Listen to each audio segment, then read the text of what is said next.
დღეს არჩევნებში მონაწილეობა გავს იმ რაღაც დადგმულ ცირკში და მასკარადში მონაწილეობის მიღებას, რომელსაც ეს ლეგიტიმური რეჟიმი ჩვენ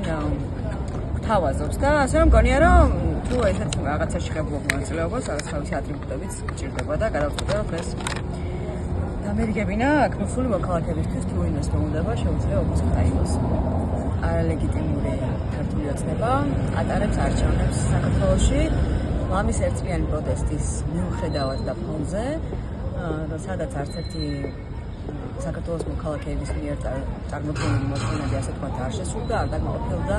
არ ტარდება ისეთი არჩევნები, რომელიც ნდობას იწვევს საზოგადოებაში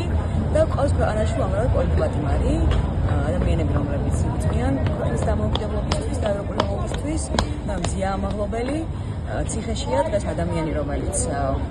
ინსტიტუტების გამართული მუშაობის უდიდესი გულშემატკივარი იყო და ამავე ინსტიტუტების გაუმართავმა და გაუგუღმართებულმა